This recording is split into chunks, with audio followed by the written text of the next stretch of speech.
China's Xi Jinping has hosted a massive military parade in Beijing. Leaders from more than 24 countries were present, including Russia's Vladimir Putin and North Korea's Kim Jong-un. The morning haze hung heavy over Tiananmen Square, pierced by the first brutal rays of sunlight. Beneath that light stood endless rows of soldiers, motionless, steel-eyed, carved in discipline. This was no celebration, it was a warning. The 2025 Victory Day Parade, marking 80 years since the end of the Second World War, was less about memory and more about might. At a time when the world trembles with conflict, India and Pakistan edging toward war, Iran and Israel locked in fire, America meddling in both, and tensions over Taiwan burning hotter than ever, China chose not to speak, but to march. What unfolded was not just a parade, but a thunderous statement of dominance, a march of steel and fire meant to tell the West, our power is here, and we are not afraid to show it. 1. Strategic nuclear triad. Then came the thunder that silenced even the whispers of the crowd. The ground trembled as massive launchers rolled into Tiananmen Square, carrying the weapons that guarantee not only China's survival, but its dominance. Painted in camouflage, the DF-61 and DF-5C intercontinental ballistic missiles rose like steel towers against the morning sky. Each is capable of carrying multiple warheads, each warhead able to strike a different city. Their presence was a reminder that no enemy capital lies beyond Beijing's reach. To see them in formation was to understand. China does not need to shout. Its weapons speak loudly enough. But the land was only one claw of the dragon. Following close behind, banners of the Navy introduced the JL-3 submarine-launched ballistic missile, the silent killer of the deep. Unlike the ICBMs that roar across the skies, this missile lurks unseen, hidden in the oceans, waiting. Even if an enemy dared to launch a devastating first strike, China could respond from the depths, guaranteeing destruction on those who believed they could strike without consequence. And then, the skies joined the performance. Overhead, bombers carried the JL-1 air-launched missile, sleek and deadly, a symbol of flexibility and reach. Unlike the silent guardians on land or sea, this weapon moves quickly, carried across thousands of kilometers by wings of steel, able to deliver devastation anywhere on command. Together, these three forces form the nuclear triad: land, sea, and air. 3 claws of a single dragon gripping the globe. This was not ceremony, it was deterrence. Together, they whispered into the ears of Washington, Tokyo, Delhi, and every Western capital. Strike once, and you will not live to strike again. 2. Hypersonic and anti-ship missiles. As the nuclear titans faded into the distance, the parade shifted to a darker promise. The weapons designed not to defend, but to kill. Sleek launchers rolled forward, carrying China's most feared predators, the YJ-17, YJ-19, and YJ-20 hypersonic anti-ship missiles. With sharp noses and aerodynamic bodies, they look like arrows forged to pierce empires. These missiles travel at more than 5 times the speed of sound, moving faster than radar can track, faster than defenses can react. For decades, American carriers had been the symbols of naval dominance, floating fortresses, untouchable and supreme. But as the crowd watched these launchers pass, the message was undeniable. Those fortresses now have cracks in their armor. One strike from a hypersonic missile could reduce them to burning wreckage before a pilot even left the deck. Alongside them came the YJ-15 supersonic cruise missile. Smaller but no less terrifying, it's built for agility, capable of weaving through defensive fire like a serpent in flight. Simulations on giant screens showed enemy carriers swallowed in explosions, steel decks ripped apart, and flames rising higher than the mass. The crowd cheered, but for strategists watching abroad, the sight was not awe, it was dread. This was no ceremonial show. It was a blunt declaration to Washington: the Pacific is no longer your safe haven. These missiles extend China's reach across the first island chain and beyond, making every foreign fleet that sails near its waters a target. Each missile tube that rolled through Tiananmen was not just hardware, it was a warning. The ocean is no longer a playground for the West.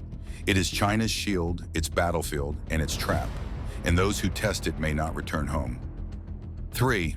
directed energy and counter-drone weapons. The mood shifted, and the parade took on a futuristic edge. Rolling into Tiananmen Square were machines that looked less like weapons of war and more like something torn from the pages of science fiction. Mounted on armored vehicles, the LY-1 high-energy laser and the OW-5810 counter-drone system gleamed under the sun. No barrels, no rockets, no smoke, only emitters, sensors, and sleek housings that radiated menace. The announcer's voice dropped to a growl. "Behold the weapons of light."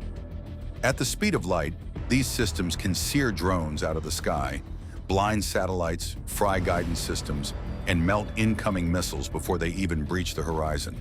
The crowd gasped as massive screens played chilling simulations.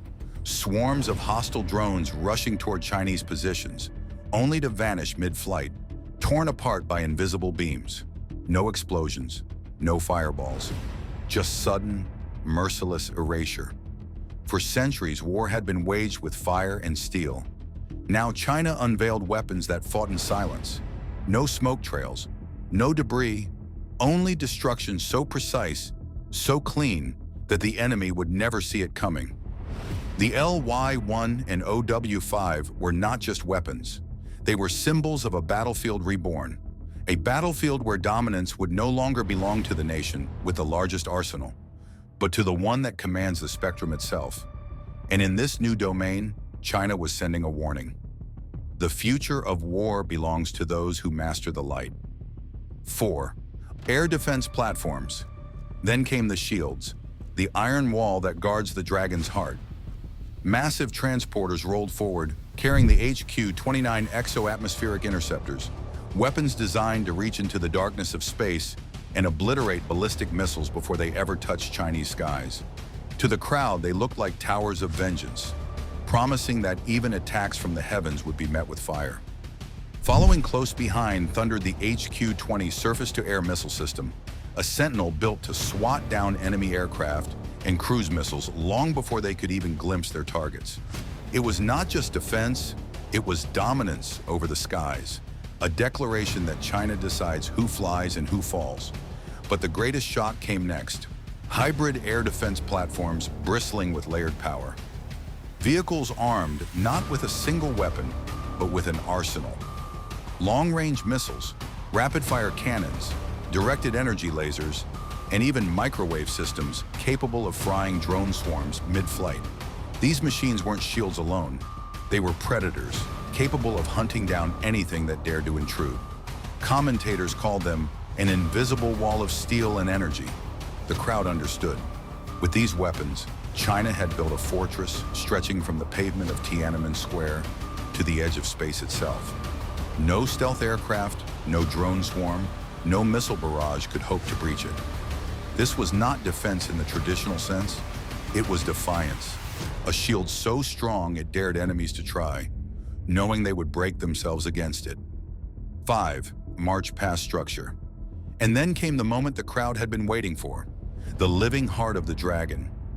A silence swept Tiananmen Square before it was shattered by the thunder of thousands of boots striking the pavement in flawless rhythm. Every step echoed like cannon fire, a sound that rolled through the capital and into the memory of all watching. At the front marched the Tri-Service Honor Guard, bearing the national flag with unshakable pride, their faces carved in stone, their movements sharper than blades. Behind them followed the Rocket Force, the guardians of China's nuclear arsenal, marching with the weight of annihilation on their shoulders. Then came the aerospace and cyber battalions, their presence a warning that wars will now be fought not only on land and sea, but in the skies above and the networks unseen. Columns of armored divisions and artillery brigades followed, their order and precision reflecting years of merciless training. Each soldier moved not as an individual, but as a piece of a vast war machine, synchronized and unstoppable.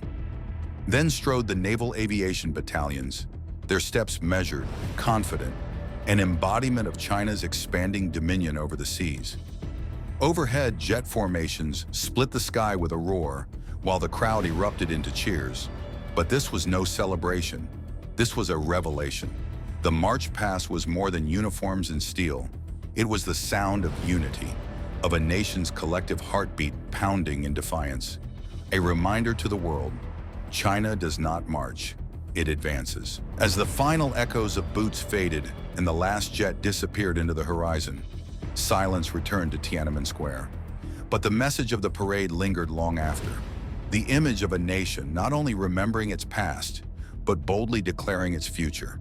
China had marched its soldiers, its machines, and its vision of war before the eyes of the world.